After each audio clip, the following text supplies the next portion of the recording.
اللهم صل على سيدنا محمد وعلى آله وصحبه وبارك وسلم وصلوا علیہ۔ سلسلہ معراج کا جو پہلا واقعہ تھا، جو پہلا پارٹ تھا، اس میں ہم نے یہ ذکر کیا کہ اللہ کے رسول صلی اللہ علیہ وآلہ وسلم بیت المقدس سے پہلے آسمان، دوسرے، تیسرے، چوتھے، پانچویں، چھٹے اور ساتویں آسمان تک آئے، اور ہر آسمان پر آپ کی کسی نہ کسی نبی سے، رسول سے ملاقات ہوئی، اور حضرت آدم علیہ السلام سے پہلے آسمان پر ملاقات ہوئی، اس کے بعد حضرت عیسیٰ علیہ السلام اور حضرت یحییٰ علیہ السلام سے دوسرے پہ، پھر یوسف علیہ السلام سے تیسرے پہ، ادریس علیہ السلام سے چوتھے پہ، ہارون علیہ السلام سے پانچویں پہ، موسیٰ علیہ السلام سے چھٹے پہ، اور ابراہیم علیہ السلام سے ساتویں آسمان پہ ملاقات ہوئی۔ اور اس ضمن میں ہم نے اور بھی بہت ساری باتیں پڑھی کہ اللہ کے رسول صلی اللہ علیہ وآلہ وسلم نے کیا کیا دیکھا اور اللہ کی کیا کیا نشانیاں آپ کے سامنے پیش کی گئیں۔ تو اس حلقے میں ہم انشاءاللہ باقی جو ڈیٹیلز رہ گئی ہیں ان کی طرف ہم اپنی نظر کریں گے کہ اللہ تعالیٰ نے جو محمد مصطفیٰ صلی اللہ علیہ وآلہ وسلم کو اور اپنی نشانیاں دکھائیں، ان نشانیوں کو ہم انشاءاللہ ڈسکس کریں گے، اور پھر اللہ کا تحفہ اس کو بھی ہم ڈسکس کریں گے۔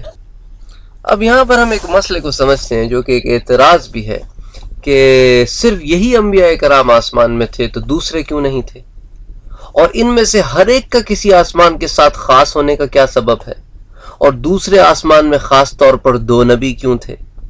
تو اس کے جواب میں علماء نے کہا ہے کہ آسمانوں میں صرف ان انبیاء کرام کا ہونا اور دوسروں کو نہ ہونا اس وجہ سے ہے کہ ان کو ہمارے نبی صلی اللہ علیہ وآلہ وسلم سے ملاقات کا حکم دیا گیا تھا، اس لیے ان میں سے بعض کی ملاقات پہلے مرحلے میں ہو گئی جب مسجد الاقصیٰ میں جمع ہوئے اور وہاں پہ آپ نے نماز پڑھائی، اور بعض کی ملاقات جو ہے وہ بعد میں ہوئی اور بعد کی ملاقات نہ ہو سکی۔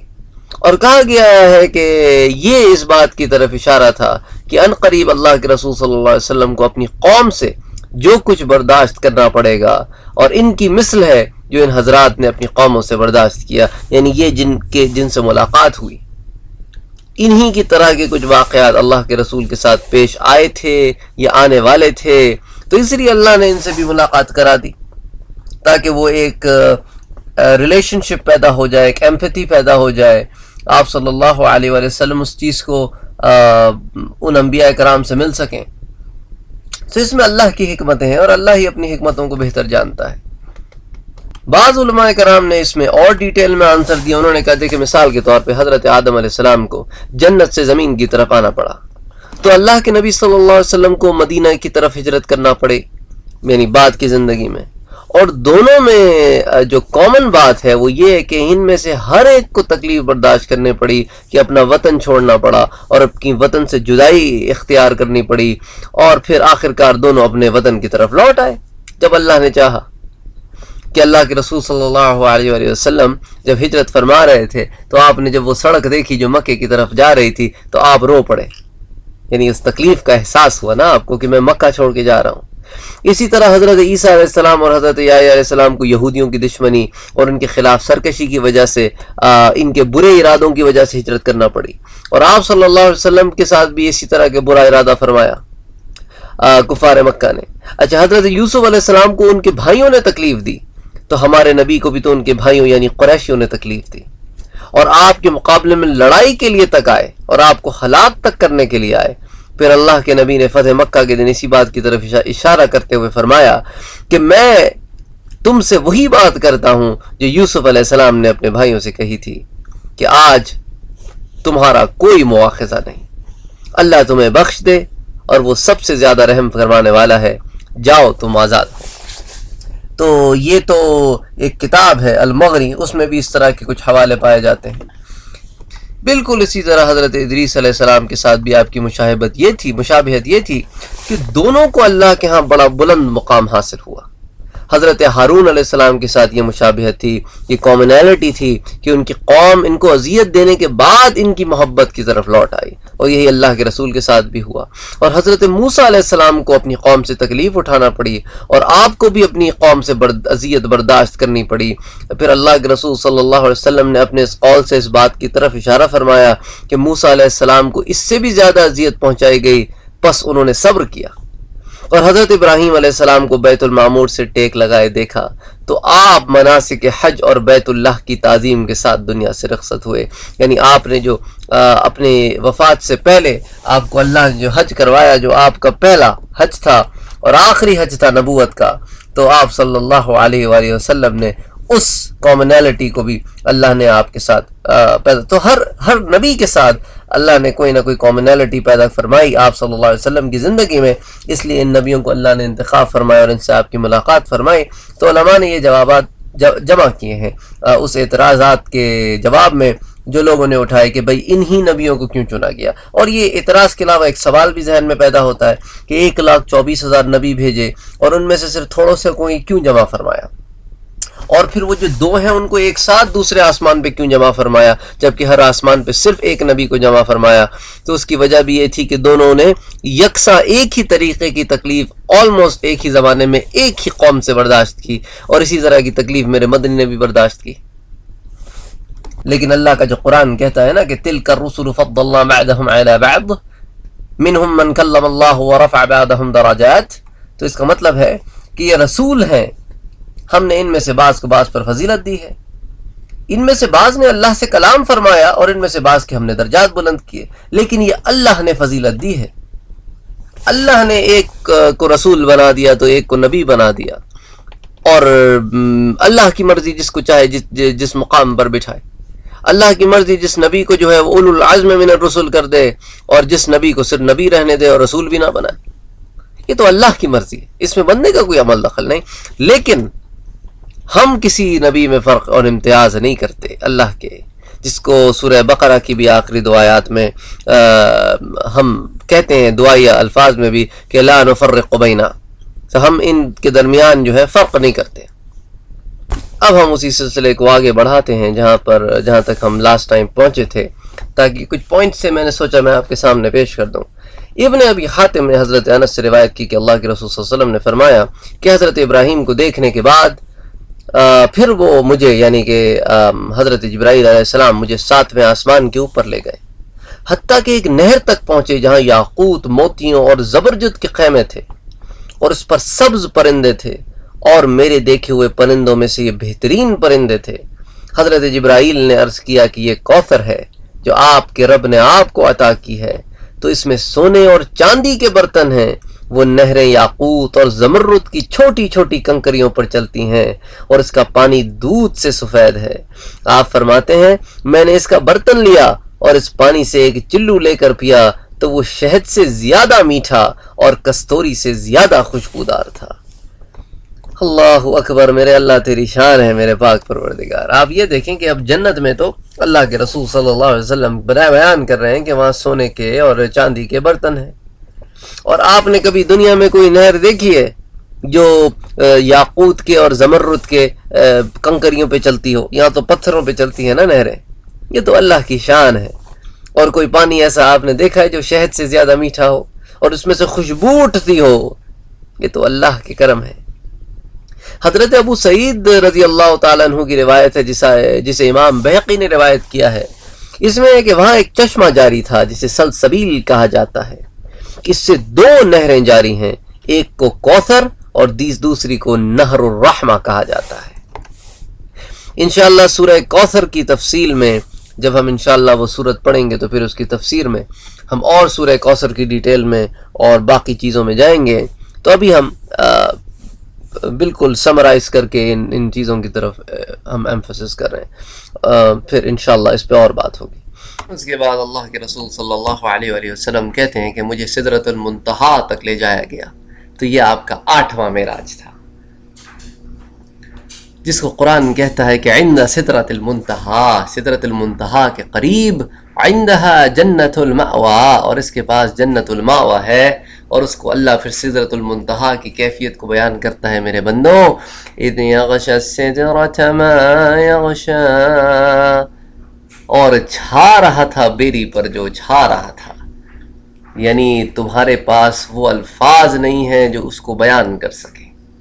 اللہ تو بیان کرنے پہ قادر ہے، ہمارے پاس الفاظ نہیں ہیں اس کے بیان کو سمجھنے کے، اور اللہ کے رسول صلی اللہ علیہ وآلہ وسلم بھی اس کیفیت کو بیان نہیں کرتے ہیں، حالانکہ آپ کے لیے تو زبان جو ہے وہ سکیڑ دی گئی ہے اور لپیٹ دی گئی ہے کہ آپ تھوڑے سے تھوڑے الفاظ میں بڑی سے بڑی بات کر دیتے تھے، لیکن وہ ایک ایسا ماحول ہے جس کو اللہ کے نبی بھی مختلف انداز سے اس کی مختلف چیزیں بیان کرتے ہیں، اس پورے ماحول کو چند جملوں میں اخذ کرنا اور جمع کرنا بڑا مشکل ہے۔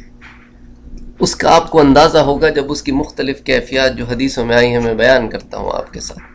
اللہ کے رسول صلی اللہ علیہ وسلم فرماتے ہیں کہ سدرۃ المنتہا جو بیری کا درخت ہے، سدرہ کہتے ہیں بیری کو عربی زبان میں، تو جو بیری کا درخت ہے اس کا عالم یہ ہے کہ زمین پر وہ درخت ہے، اس کی جڑیں ہیں لیکن زمین کے اندر نہیں جاتی۔ اللہ اکبر، دیکھیں نا اللہ کی شان ہے، بغیر زمین کے اندر بھی گھسائے درخت کھڑا کر دیا اللہ نے، اور کوئی ایسا چھوٹا موٹا ہمارے بیر کے درخت جیسا تھوڑی بڑا درخت ہے وہ، اس درخت کا یہ عالم ہے کہ اس کا ایک ایک پتا ایسا ہے کل آذان الفیل، کل آذان الفیل، یعنی جیسے کہ کوئی ہاتھی کے بڑے بڑے کان ہوں، اور اس کے اوپر جو پھل لگا ہے نا وہ ایسا ہے جیسا مقام حجر کے مٹکے، یعنی ایسے بڑے بڑے مٹکے، ایسے بڑے بڑے مٹکے، یہ اس کا پھل ہے۔ اگر آپ نے بیر کا درخت دیکھا ہو تو آپ جانتے ہیں کہ بیر کے چھوٹے چھوٹے پتے اور چھوٹا چھوٹا پھل ہوتا ہے، اور اللہ کے رسول فرماتے ہیں، اور یہ حدیث صحیح مسلم میں بھی ہے، صحیح بخاری میں بھی ہے، سنن نسائی میں بھی ہے، اور مسند احمد میں بھی ہے، کہ جس میں یہ کیفیت اس درخت کی بیان ہوئی ہے۔ آپ فرماتے ہیں کہ جب اس سدرۃ المنتہا کو ڈھانپ لیا اس چیز نے، جس نے اسے ڈھانپا، تو اس میں تبدیلی آ گئی، تو مخلوق میں سے کسی کو یہ طاقت حاصل نہیں ہے کہ وہ اس کا حسن بیان کرے۔ یعنی اللہ کے رسول کہتے ہیں جن کے لیے اللہ نے زبان لپیٹ دی ہو، وہ کہتے ہیں کہ اللہ کی کسی مخلوق میں یہ طاقت نہیں کہ وہ اس کا حسن بیان کرے، کہ وہ نور کی کیا کیفیت تھی اس کو بیان کرے۔ اب یہاں سوال یہ پیدا ہوتا ہے کہ اس کو سدرۃ المنتہا کیوں کہتے ہیں؟ یعنی منتہا کہتے ہیں انتہا کو، the end, the finish line, اور سدرۃ المنتہا کا جو مطلب ہے وہ حضرت عبداللہ ابن مسعود کی روایت ہے جسے امام مسلم نے نقل کیا ہے۔ اس میں سدرۃ المنتہا کو سدرۃ المنتہا کہنے کی وجہ یہ بیان کی گئی ہے کہ زمین سے جو کچھ جاتا ہے یہ اس کی انتہا ہے، اور جو کچھ اوپر سے اترتا ہے اس کو یہاں پہ روک لیا جاتا ہے، اور یہاں سے پھر جمع کر کے آگے فرشتوں کو پہنچایا جاتا ہے۔ یعنی نیچے کے جو احکامات ہیں، جو فرشتے نیچے سے احکامات لے کر جو نیچے سے فرشتے اپنے کام اور رپورٹس لے کے آتے ہیں، وہ یہاں تک پہنچتی ہیں، اس کے اوپر ان کو جانے کی اجازت نہیں ہے، اور اوپر سے جو احکامات اترتے ہیں اسے فرشتے یہاں ریسیو کرتے ہیں، تو اس لیے اس کو سدرۃ المنتہا کہا گیا ہے، یعنی دا لمٹ لائن، اس کے آگے جانے کی اجازت نہیں ہے۔ اسی لیے علماء کرام ایک ٹرمینالوجی استعمال کرتے ہیں کہ سدرۃ المنتہا سے نیچے جتنا بھی عالم ہے، دنیا ہے، آسمان ہے، کائنات کے تمام جتنی چیزیں سدرۃ المنتہا سے نیچے ہیں، اس کے لیے وہ ایک ٹرمینالوجی استعمال کرتے ہیں، اس کو کہتے ہیں عالم سفلی، یعنی نیچے کی طرف کی عالم، نیچے کی طرف کی دنیا، اور سدرۃ المنتہا سے اوپر جو عالم ہے اس کو کہتے ہیں عالم علوی، یعنی اوپر کی طرف کا عالم۔ تو آپ کبھی ان ٹرمینالوجیز کو سنیں کبھی علماء سے کہ عالم سفلی یا عالم علوا، تو اس کا مطلب یہی ہے کہ وہ مقام جو سدرۃ المنتہا سے نیچے ہے اور جو سدرۃ المنتہا سے اوپر ہے، تو عالم علوی اور عالم سفلی۔ تو خیر بہرحال عالم علوی اور عالم سفلی میں نے سوچا کہ آپ کو یہ ٹرمینالوجیز بتا دوں، پھر اس کے بعد انشاءاللہ ہم آگے کی بات کرتے ہیں کہ حضرت ابو سعید اور حضرت ابن عباس رضی اللہ تعالی عنہ کی روایات ہیں کہ سدرۃ المنتہا کو فرشتوں نے گھیر رکھا ہے، اور حضرت علی المرتضی رضی اللہ تعالی عنہ کی روایت ہے کہ اس کے ہر پتے پر ایک فرشتہ ہے، اور اسی طرح حضرت ثابت رضی اللہ تعالیٰ عنہ نے حضرت انس سے روایت کی، اور اس کو امام مسلم نے روایت کیا، اور اس میں فرمایا کہ جب اسے اللہ کے حکم سے ڈھانپ لیا، جس نے ڈھانپا، تو اللہ کی کوئی مخلوق اس کی کیفیت بیان کرنے کی طاقت نہیں رکھتی کہ سدرۃ المنتہا پر جو منظر ہے وہ کیا منظر ہے۔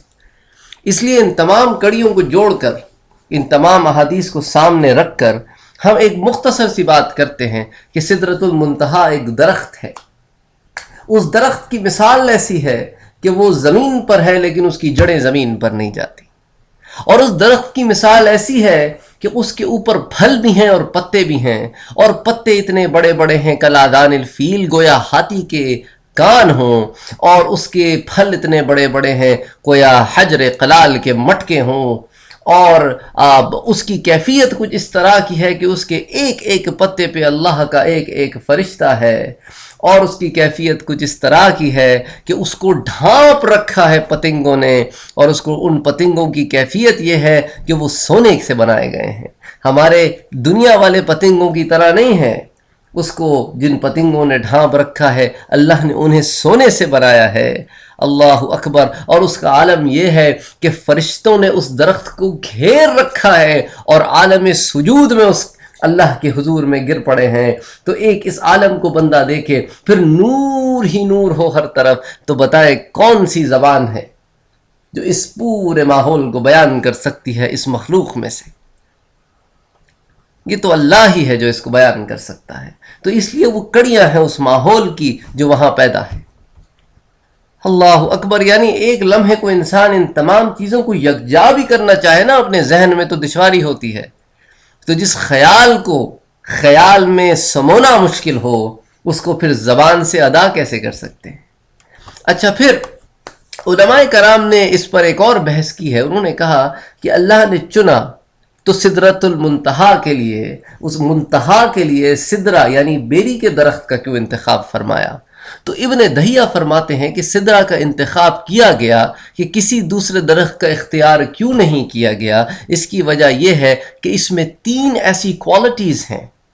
ایک تو اس کا سایہ بہت لمبا ہوتا ہے، اور اس کی لذت اچھی ہوتی ہے، اس کی خوشبو اچھی ہوتی ہے، اور اسی لیے سدرۃ المنتہا یعنی سدرہ یعنی کہ بیری کے درخت ایمان کی طرح ہے، جس میں قول، عمل اور نیت تینوں کا ایک جگہ یکجا ہونا پایا جاتا ہے۔ پس سایہ عمل کی طرح ہے، ذائقہ نیت کی طرح ہے، اور خوشبو قول کی طرح ہے۔ تو اس کے اندر ایک مومن کی سی صفات پائی جاتی ہیں۔ یعنی آپ دیکھیں علماء کرام کی خدمتیں دیکھیں، کن کن چیزوں پر انہوں نے غور کر کے موتی چنے ہیں ہمارے لیے تاکہ ہمیں مسئلے سمجھ میں آئے۔ کیونکہ ایک بڑا لاجیکل سوال ہے ذہن میں پیدا ہوتا ہے، اللہ نے کتنے سینکڑوں کروڑوں درخت بنائے ہیں، سدرہ کا انتخاب کیوں کیا؟ اسی طرح جیسے ہم نے پہلے ایک بحث کی جو علماء کرام کی بحث تھی، جس کا میں نے آپ خلاصہ بیان کیا کہ یہی انبیاء کیوں چنے گئے؟ یہ انبیاء کی بڑی شان ہے، ساروں کے ساروں کی بڑی شان ہے، لیکن یہی کیوں؟ اور کوئی کیوں نہیں؟ سارے کیوں نہیں؟ تو خیر بہرحال یہ علماء کرام کا ہم پہ آپ سمجھ لیں احسان ہے کہ انہوں نے اتنی محنت سے یہ ساری چیزیں جمع فرمائیں۔ اسی طرح سدرۃ المنتہا کے پاس 4 نہریں دیکھی گئیں۔ اللہ کے رسول نے فرمایا کہ میں نے جبریل سے پوچھا کہ یہ جو 2 ظاہر کی اور 2 باطن کی نہریں ہیں یہ کیا ہیں؟ تو جبریل نے مجھے بتایا کہ جو باطنی نہریں ہیں وہ جنت کی نہریں ہیں، اور جو ظاہری نہریں ہیں وہ نیل و فرات ہیں۔ اللہ اکبر۔ یعنی میرے مدنی کو اللہ نے جو کہا نا کہ ہم نے آپ کو بلایا تاکہ اپنی بڑی بڑی نشانیاں دکھائیں، تو دیکھیں نا ذرا اللہ کتنی بڑی بڑی نشانیاں دکھاتا ہے۔ پھر میرا مدنی کہتا ہے، جس کو صحیح بخاری میں بھی بیان کیا گیا ہے، ثم عرج بی حتی ظہرت المستوى، پھر مجھے اٹھایا گیا، ثم عرج مجھے اٹھایا گیا، اوپر لے جایا گیا، یعنی یہ میرے مدنی کا 9واں معراج ہے۔ پھر مجھے اوپر لے جایا گیا حتیٰ کہ میں مقام مستویٰ پر چڑھا۔ اللہ اکبر۔ یہ مقام مستویٰ دیکھیں نا ذرا، یہ تو حدیث کا ایک ٹکڑا ہے نا، پھر دوسرا ٹکڑا سنیے حدیث کا۔ اللہ کے رسول کہتے ہیں کہ ثم عرج بی حتی ظہرت المستوى، کہ مقام مستوى پر چڑھایا، اور پھر کیا ہوا، اسمع فیہ صریف الاقلام، اور میں نے وہاں قلموں کی چلنے کی آواز سنی، قلموں کی آواز سنی میرے مدنی نے۔ المستوى جو ہے وہ مقام ہے جہاں پر اللہ نے قلم رکھے ہیں، جو فیصلے اللہ کرتا ہے وہ ان کو لکھ لیتے ہیں۔ اللہ اکبر، یعنی اللہ جو فیصلے فرماتا ہے اس کو فرشتے لکھ لیتے ہیں، تو گویا یہ جو ہے وہ ان قلموں کے چلنے کی آواز تھی۔ اب سوال یہ پیدا ہوتا ہے کہ قلم جس کا ہم پہلے ذکر کر چکے ہیں سیرت النبی میں، کہ جس کو اللہ نے سورت میں بھی بیان کیا، سورت القلم میں، کہ نون والقلم وما یسطرون، وہاں پر اللہ نے قلم کی قسم کھائی۔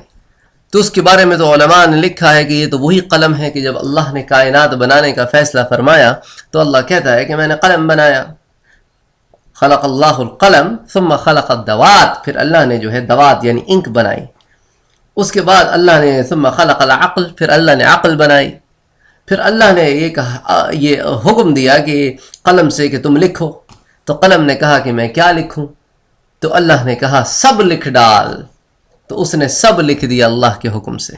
تو یہ جو لکھا اس قلم نے، یہ وہ تقدیر تھی جو اس نے لکھی۔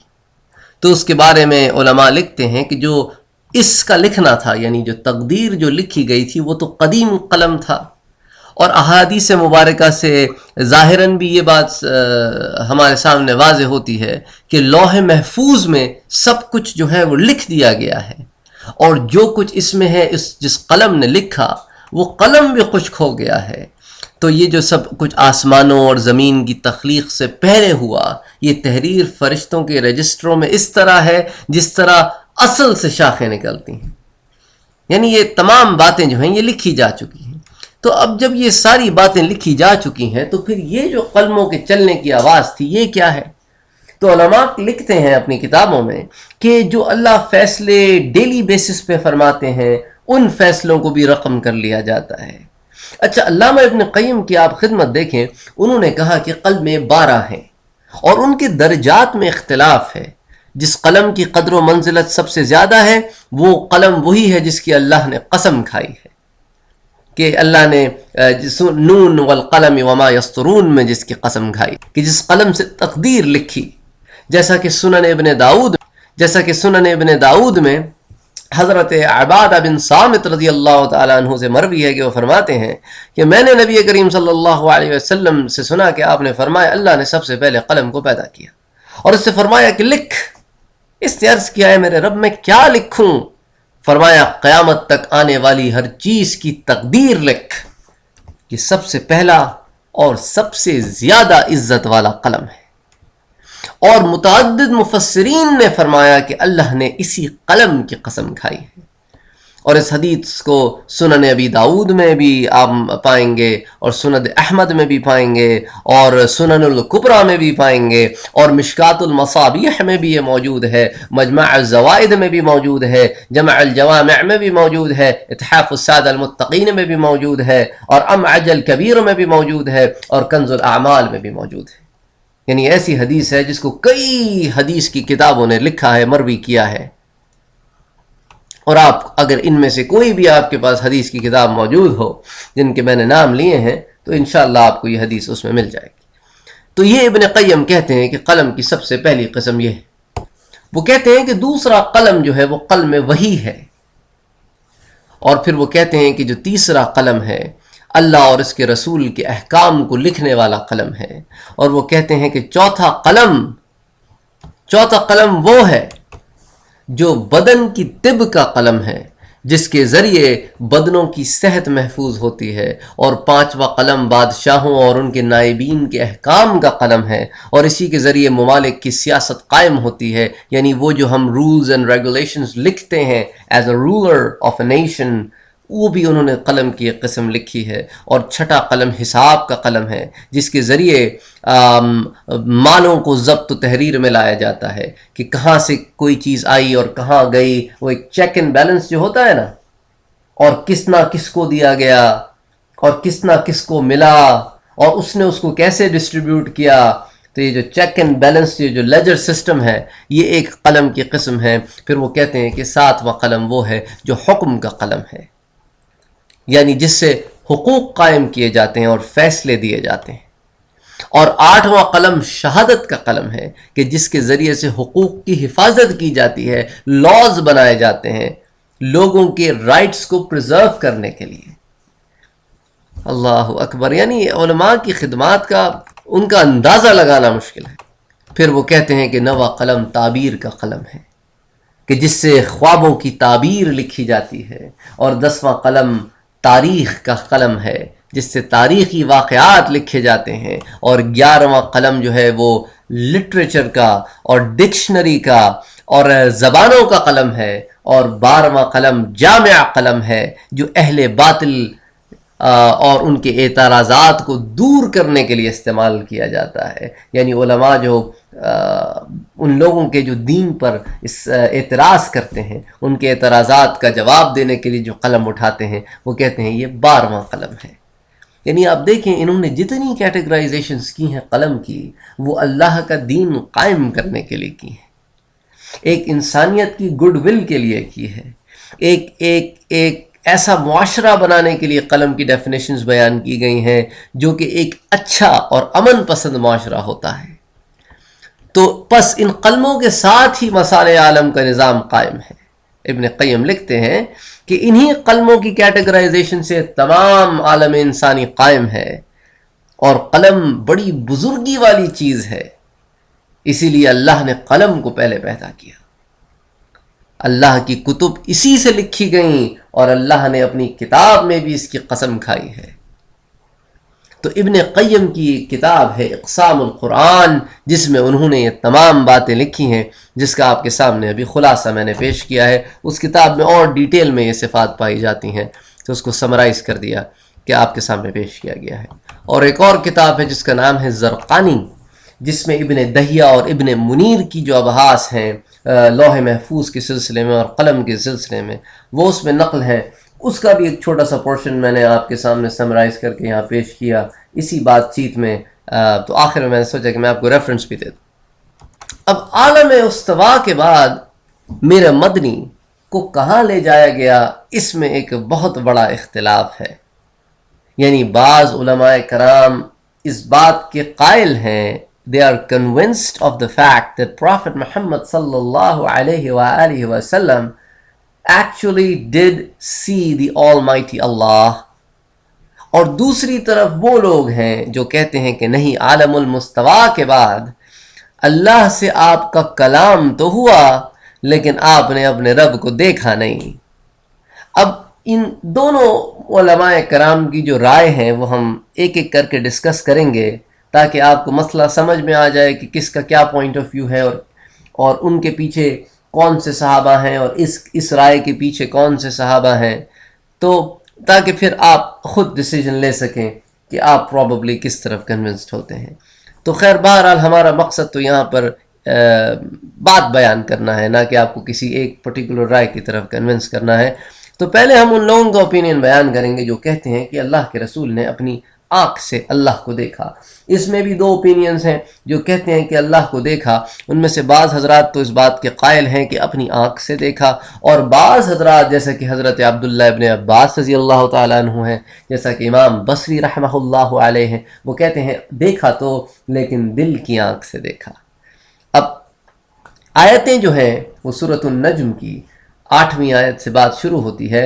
ثم دنا فتدلى فكان قاب قوسين أو أدنى فأوحى إلى عبده ما أوحى ما كذب الفؤاد ما رأى أفتمارونه على ما يرى وَلَقَدْ رَآهُ نَزْلَةً أُخْرَى عِندَ سِدْرَةِ الْمُنْتَهَى عِندَهَا جَنَّةُ الْمَأْوَى إِذْ يَغْشَى السِّدْرَةُ مَا يَغْشَى مَا زَاغَ الْبَصَرُ وَمَا طَغَى لقد رأى من آيات ربه الكبرى۔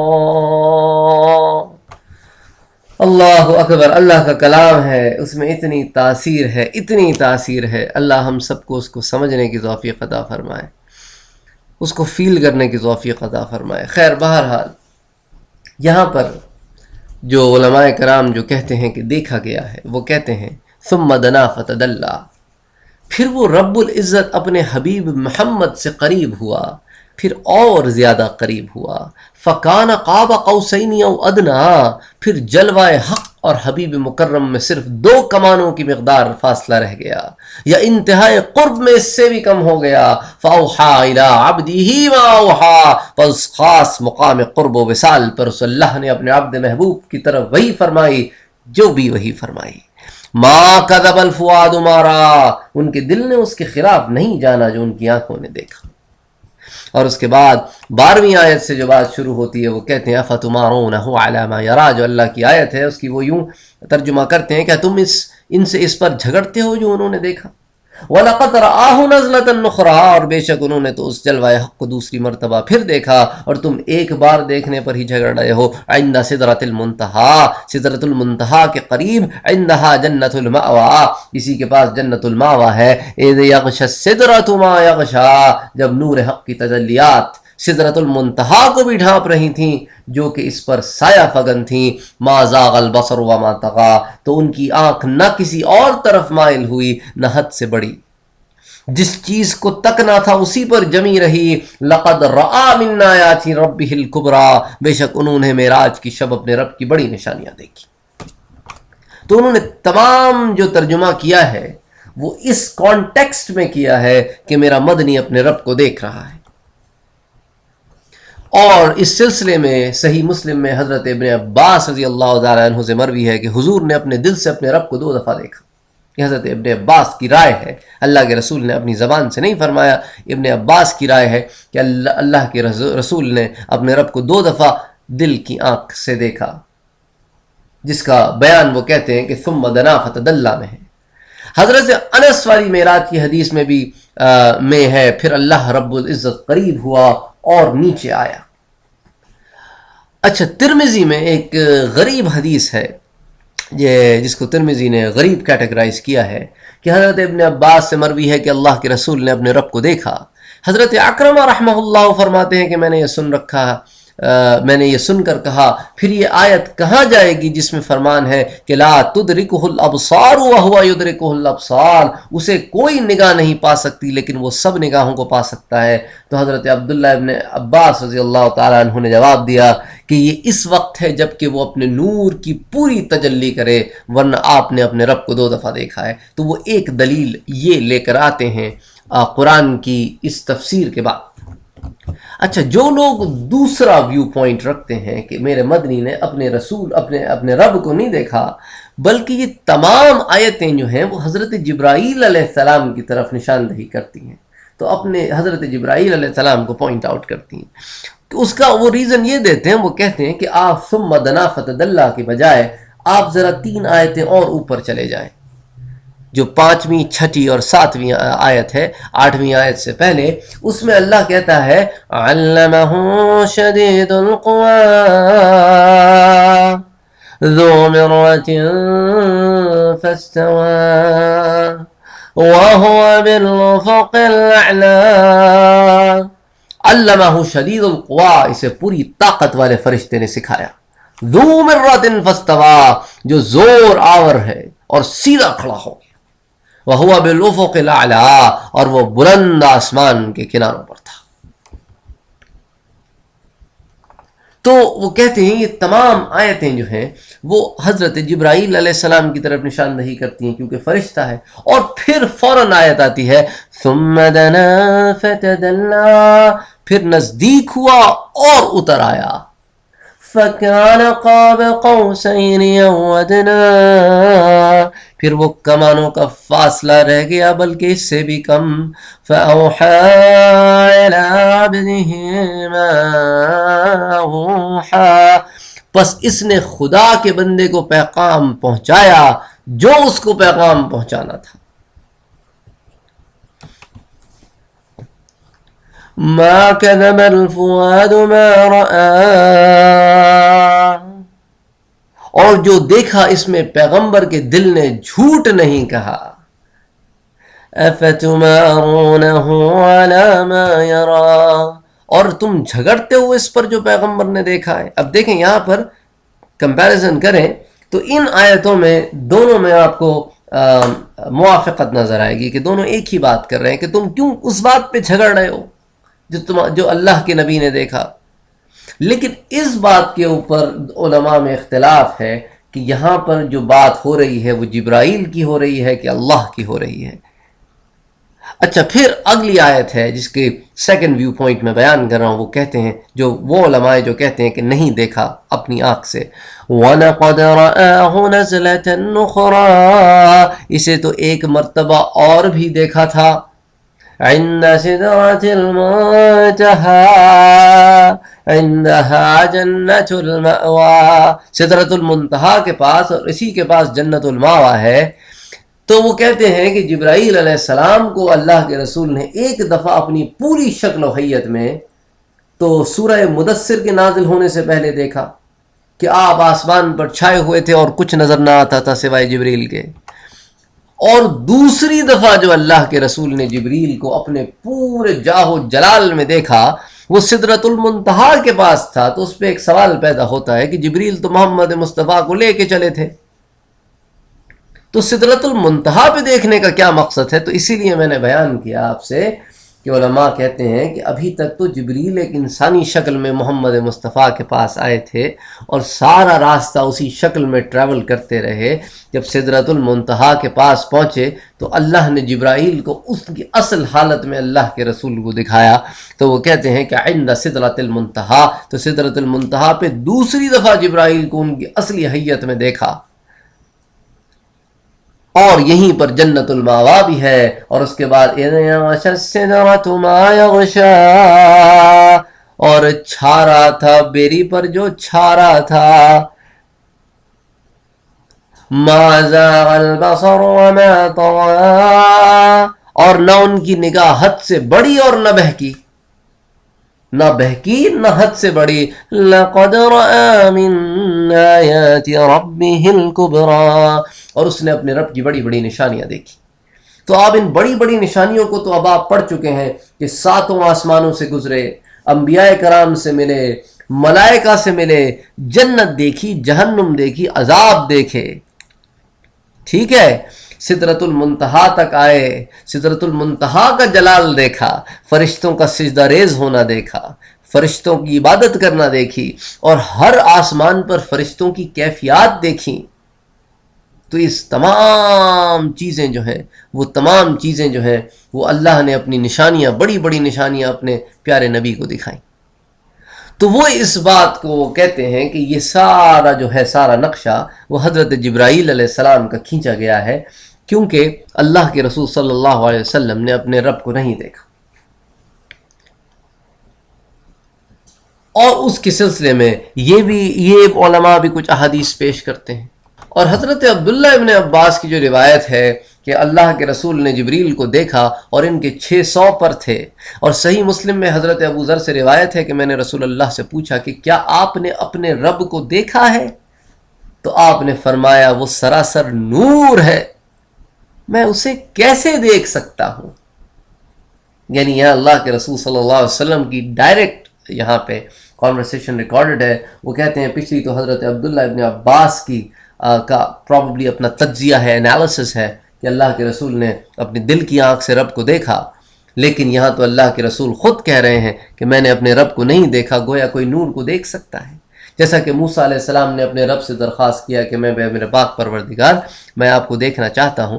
تو اللہ نے کہا کہ موسیٰ لن ترانی، آپ مجھے نہیں دیکھ سکتے، لیکن اگر آپ اصرار کر رہے ہیں تو ایسا کیجئے، یہ پہاڑ کی طرف دیکھیے. اگر یہ پہاڑ جمع رہے اپنی جگہ، جب ہم اپنی تجلی اس پہ ڈالیں گے تو پھر آپ ہمیں دیکھ سکتے ہیں، ورنہ آپ نہیں دیکھ سکتے. اور جب تجلی ظاہر ہوئی اللہ کی تو پہاڑ جو ہے وہ جل گیا اور موسیٰ علیہ السلام جو ہے وہ بے ہوش ہو کے گر گئے. تو خیر ایک اور حدیث ترمذی شریف میں آتی ہے کہ حضرت مسروق رحمہ اللہ علیہ حضرت عائشہ کے پاس گئے اور پوچھا کیا رسول اللہ نے اپنے رب کو دیکھا ہے؟ تو بی بی نے فرمایا کہ تو نے ایک ایسی بات کر دی ہے کہ جس سے میرے رونگٹے کھڑے ہو گئے ہیں، میری سکن کے بال کھڑے ہو گئے ہیں۔ میں نے کہا مائی صاحبہ، قرآن کریم فرماتا ہے کہ آپ نے اپنے رب کی بڑی بڑی نشانیاں دیکھیں۔ آپ نے فرمایا مسروق کہاں جا رہے ہو؟ یعنی کیا سوچ رہے ہو تمہارا ذہن کہیں اور نکل گیا ہے۔ سنو، اس سے مراد حضرت جبریل کا دیکھنا ہے جو تم سے کہے کہ محمد مصطفیٰ صلی اللہ علیہ وآلہ وسلم نے اپنے رب کو دیکھا، یا حضور نے خدا کے کسی فرمان کو چھپا لیا، یا آپ ان 5 باتوں میں سے کوئی بات جانتے تھے، یعنی قیامت کب قائم ہوگی، بارش کب اور کتنی برسے گی، ماں کے پیٹ میں نر ہے یا مادہ، کون کل کیا کرے گا، کون کہاں مرے گا۔ اس نے بڑی جھوٹ بات کہی اور خدا پر بہتان باندھا۔ بات یہ ہے کہ آپ صلی اللہ علیہ وسلم نے جبریل کو دیکھا تھا، 2 مرتبہ خدا کے اس امین کو آپ نے اس کی اصلی صورت میں دیکھا ہے، ایک تو سدرۃ المنتہا کے پاس اور ایک مرتبہ جیاد میں۔ ان کے 600 پر تھے اور آسمان کے کل کنارے انہوں نے بھر رکھے تھے۔ یعنی یہ جیاد کا جو محلہ ہے، یہ مکے کے باہر ایک محلہ ہوا کرتا تھا جیاد کا، جہاں پہ اللہ کے رسول صلی اللہ علیہ وسلم نے جبریل کو دیکھا، اور پھر آپ پر وہ کیفیت طاری ہوئی کہ آپ گھر آئے اور آپ نے کہا کہ زملونی، کہ مجھے کچھ اڑھا دو، اور جب اڑھا دیا گیا تو اس وقت پھر اللہ کا فرشتہ قرآن لے کر نازل ہوا، یا ایھا المنثر قم فانذر وربک فکبر وثیابک فطہر والرجز فہجر۔ اٹھیے اوڑھ لپٹ کے لیٹنے والے، اللہ کا حکم آ گیا، اٹھیں اور اب خلقت کو ڈرائیں، اللہ کی طرف بلائیں، اٹھیں۔ تو یہ وہ مقام تھا جس کے بارے میں بی بی عائشہ رضی اللہ تعالی عنہ نے یہاں فرمایا۔ اور صدیقہ یعنی بی بی عائشہ رضی اللہ تعالی عنہا نے اپنی اس جواب کے بعد یہ آیت پڑھی کہ لا تدرکہ الابصار، یعنی یہ جو ہم پچھلے آیت پڑھ چکے ہیں جس کو حضرت عبداللہ ابن عباس نے بھی کوٹ کیا، لیکن انہوں نے اس کا کچھ اور مطلب بیان کیا کہ اس کا مطلب تو یہی ہے کہ لا تدرکہ الابصار، اس کو کوئی آنکھ نہیں پا سکتی، وہو یدرک الابصار، اور وہ ہر آنکھ کو دیکھ سکتا ہے، ہر ایک کو دیکھ سکتا ہے۔ وہ کہتے ہیں یہ وہ کیفیت ہے جب اللہ اپنی پوری تجلی کے ساتھ ہو، لیکن بی بی عائشہ فرماتی ہیں کہ کسی عالم میں ہم اپنی ان آنکھوں سے اپنے رب کو نہیں دیکھ سکتے۔ تو انہوں نے فرمایا کہ کوئی آنکھ اسے نہیں دیکھ سکتی، وہ سب نگاہوں کو پا لیتا ہے، اور کسی انسان سے خدا کا کلام کرنا ممکن نہیں، ہاں وحی کے ذریعے یا پردے کے پیچھے سے۔ تو اس طرح تو اللہ نے اپنے بندوں سے کلام فرمایا ہے، لیکن براہ راست فیس ٹو فیس کانورسیشن نہیں ہوئی۔ پھر فرمایا جو تم سے کہے کہ حضرت کو کل کی بات کا علم تھا، اس نے غلط اور جھوٹ کہا۔ پھر آیت پڑھی قرآن کی، ان اللہ وعندہ علم الساعہ، آخر تک پڑھی کہ اللہ کے پاس ہے کہ قیامت کب ہوگی، اور کسی کے پاس یہ علم نہیں ہے۔ اور فرمایا کہ جو کہے کہ حضور نے خدا کی کسی بات کو چھپا لیا، اس نے بھی جھوٹ کہا اور تہمت باندھی۔ پھر آیت پڑھی، یا ایھا الرسول بلغ ما انزل الیک من ربک، اے رسول صلی اللہ علیہ وسلم، جو تمہاری جانب تمہارے رب کی طرف سے نازل کیا گیا اسے پہنچا دو۔ تو جو یہ کہے کہ اللہ کے رسول نے چھپا لی تو اس نے اللہ کے رسول پر جھوٹ بولا۔ اور وہاں آپ نے جبرائیل کو ان کی اصلی صورت پر 2 مرتبہ دیکھا ہے۔ تو یہ بی بی عائشہ کا اتنا طویل جواب دینا، اس بات کو رد کرنا تھا۔ یہ ان علماء کا پوائنٹ آف ویو ہے کہ جو کہتے ہیں کہ نہیں دیکھا، کہ اتنا ڈیٹیل جواب دیا تاکہ یہ بات جڑ سے ختم ہو جائے کہ اللہ کے رسول کو نہ علم غیب ہے، نہ اللہ کے رسول نے اپنے رب کو اپنی آنکھوں سے دیکھا، اور جو یہ بات کرتے ہیں وہ بھی جھوٹ بولتے ہیں، اور جو یہ بات کرتے ہیں کہ نعوذ باللہ اللہ کے رسول نے کوئی بات چھپا لی، وہ بھی جھوٹ بولتے ہیں، کیونکہ اللہ کے رسول تو قرآن سے باہر جا ہی نہیں سکتے، اور اللہ کے حکم کو بھی ٹال نہیں سکتے، ان کو تو اس پہ کام کرنا ہی کرنا ہے۔ تو اللہ کے رسول صلی اللہ علیہ وآلہ وسلم پھر ایسا عمل کیسے کر سکتے ہیں جس کو اللہ نے اجازت نہ دی ہو؟ تو خیر بہرحال یہ بی بی عائشہ کی وہ طویل حدیث تھی جس کو میں نے بیان کیا کہ اس میں انہوں نے دو آیتوں، قرآن کی دو آیتوں کا انہوں نے اس میں ذکر کیا. ایک تو سورہ انعام کی آیت نمبر 103 ہے کہ لا تدرکہ الابصار وہو یدرک الابصار وہو اللطیف الخبیر، کہ آنکھیں اس کا احاطہ نہیں کر سکتی لیکن وہ اس کی آنکھیں ہر چیز کا احاطہ کر سکتی ہیں، اور وہ لطیف خبر رکھنے والا ہے. اور جو دوسری آیت انہوں نے پڑھی وہ سورہ شورا کی آیت نمبر 51 تھی، وَمَا كَانَ لِبَشَرٍ أَن يُكَلِّمَهُ اللَّهُ إِلَّا وَحْيًا أَوْ مِن وَرَاءِ حِجَابٍ، اور کسی انسان کے لیے لائق نہیں کہ اللہ اس سے کلام کرے مگر وحی کے ذریعے یا پردے کے پیچھے سے.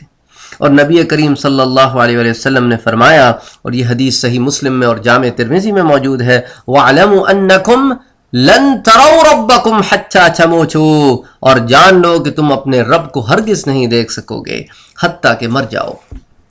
تو بہرحال وہ علماء جو اس طرف ہیں کہ آپ نے اپنے رب کو دیکھا، وہ آپ صلی اللہ علیہ وآلہ وسلم کی اس فضیلت کو قائم کرنا چاہتے ہیں کہ آپ کے حصے میں وہ فضیلت آئی جو اور کسی نبی کے حصے میں نہیں آئی، کہ رب کو دیکھا. اور وہ علماء جو کہتے ہیں کہ رب کو نہیں دیکھا، وہ کہتے ہیں کہ یہ آپ صلی اللہ علیہ وسلم کو ابھی فضیلت دی نہیں گئی ہے.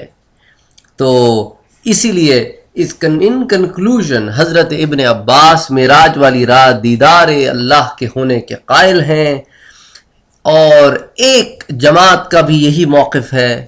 لیکن زیادہ تر صحابہ کرام اور زیادہ تر علماء اور زیادہ تر ائمہ کرام اس بات کی طرف ہیں کہ آپ نے اپنے رب کا دیدار نہیں کیا. تو تابعین اور دوسروں میں بھی اس میں اختلاف ہے. بہرحال ان کنکلوژن ایک چھوٹی سی جماعت، ایک چھوٹا سا لوگوں کا، تھوڑے سے لوگوں کا یہ پوائنٹ آف ویو ہے کہ دیکھا، لیکن میجورٹی کا، جمہور کا یہ پوائنٹ آف ویو ہے کہ نہیں دیکھا. خیر بہرحال اللہ کے رسول صلی اللہ علیہ وآلہ وسلم جو لوگ کہتے ہیں، جن کا یہ ماننا ہے کہ آپ نے اپنے رب کو دیکھا، وہ کہتے ہیں کہ یہاں مستوا کے مقام سے آپ کو پھر 10واں معراج ہوا. وہ 10واں معراج یوں ہوا کہ آپ کے لیے رف رف لایا گیا، اور رف رف پر بیٹھ کر پھر آپ نور کے پردوں سے گزرتے ہوئے اپنے رب کے پاس اس سے ملنے گئے. تو حدیثوں میں آیا ہے، جیسا کہ دونوں جماعتیں اس بات کی قائل ہیں کہ 10واں معراج تو ہوا لیکن رویت نہ ہوئی اور رویت ہوئی، اس میں اختلاف ہے. تو خیر جب یہ 10واں معراج ہوا میرے مدنی کو، تو وہ اللہ کے حضور صلی اللہ علیہ وسلم اللہ کے حضور تشریف لے گئے، اور پردے کے پیچھے سے یا آمنے سامنے جو بھی ہوا ہو، دیدار کا عالم یا بات چیت کا یا کلام کا عالم. حدیث شریف میں آتا ہے کہ پھر مجھ پر ہر روز دن کی 50 نمازیں فرض کی گئیں، کہ ثم فرضت علی الصلوات 50 صلاة فی کل یوم، 50 نمازیں دن کی فرض کی گئی.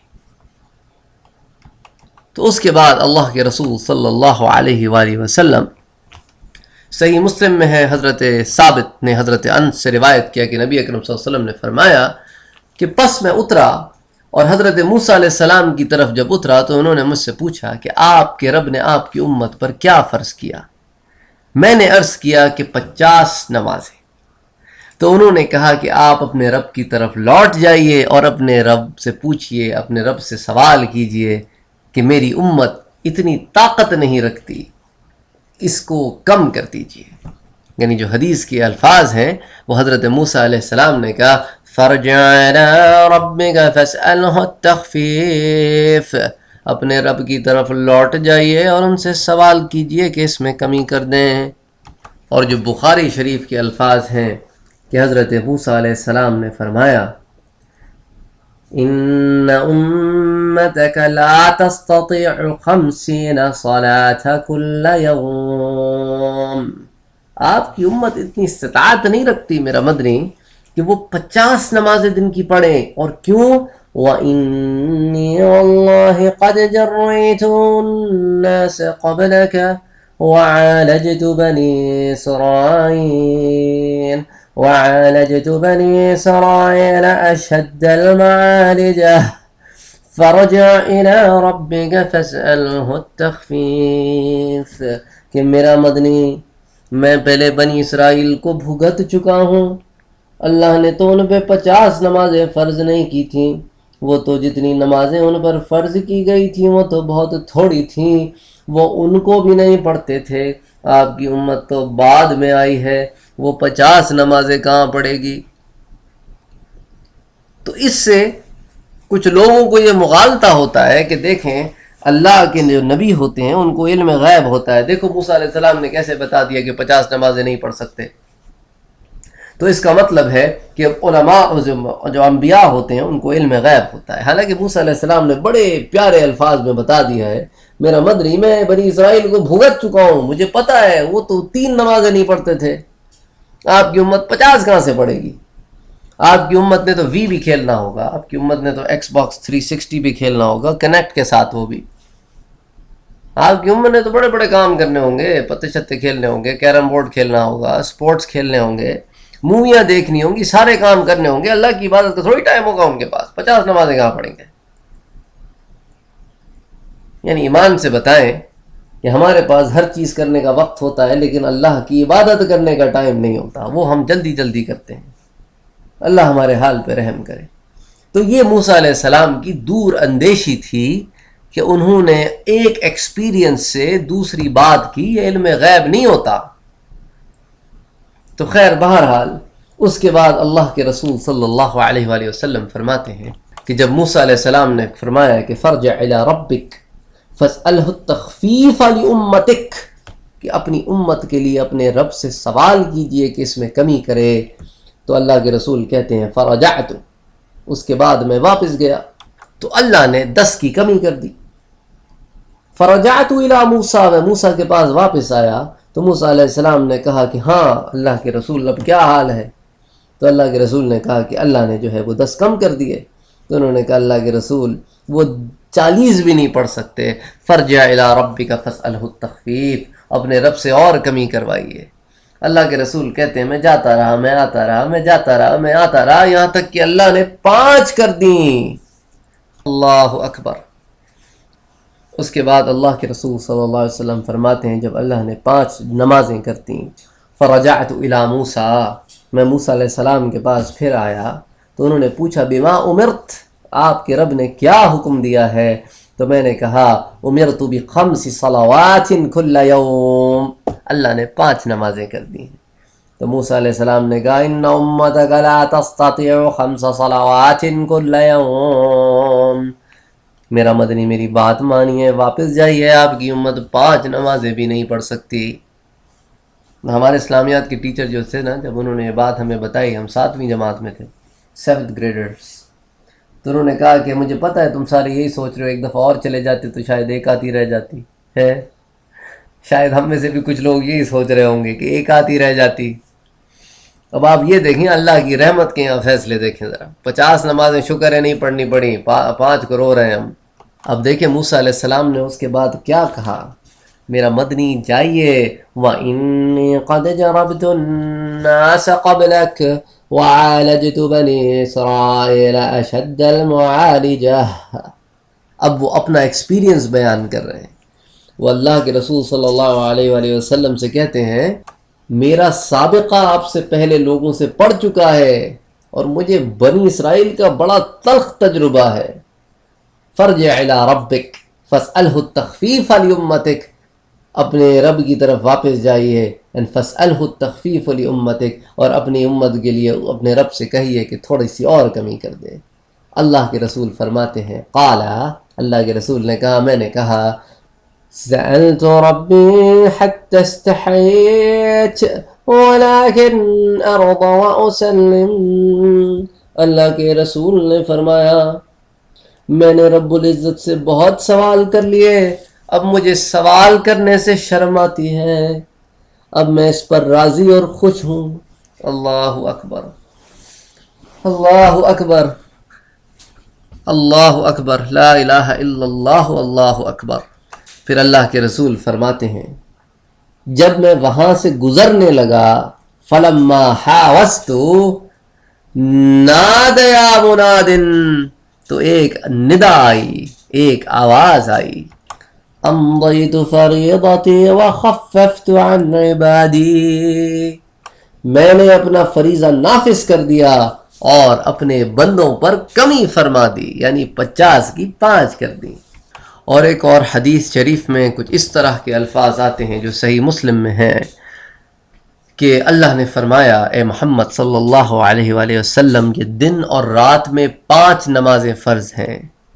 جب اللہ کے رسول نے کہا نا کہ میں اس بات پر خوش ہوں کہ اب میں اور نہیں جاؤں گا، تو اللہ نے فرمایا کہ یہ دن اور رات میں 5 نمازیں فرض ہیں اور ہر نماز کا ثواب 10 ٹائمز ہوگا، یعنی 10 کے برابر ہوگا، اور اس طرح یہ نمازیں تو 50 ہی رہیں گی لیکن ان کو پڑھنی 5 پڑیں گی۔ یعنی کتنا اللہ کا کرم ہے۔ فجر کی نماز پڑھو 1، 10 کا ثواب ملے، ظہر کی پڑھو 10 کا ثواب ملے، عصر مغرب عشاء کرتے کرتے کرتے، یعنی 1 پڑھو 10 لو، یعنی ایسا منافع کہیں اور دیکھا ہے کہ کوئی آپ کو 10 ٹائمز کر کے دے؟ یہ تو صرف میرے اللہ کا کرم ہے۔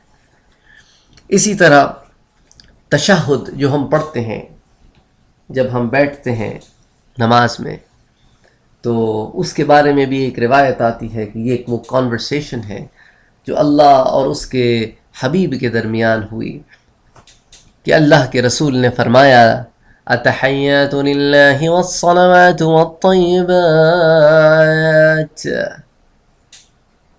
تو اللہ نے فرمایا السلام علیک ایہا النبی ورحمت اللہ وبرکاتہ، تو نبی نے رب پر تحیات پڑھے تو رب نے جواب میں سلام کہا کہ السلام علیک ایہا النبی ورحمت اللہ وبرکاتہ، اور پھر ہم مومنین، ہم مسلمین پڑھتے ہیں السلام علینا وعلی عباد اللہ الصالحین، اور سلام ہو ہم پر اور ان پر جو اللہ کے صالح بندے ہیں۔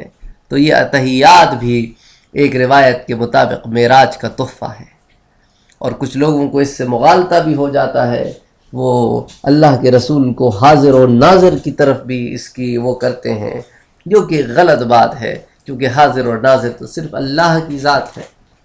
تو خیر بہرحال اب ہم اس بحث میں نہیں پڑیں گے، ورنہ ہم سیرت کے موضوع سے بہت دوسری طرف نکل جائیں گے۔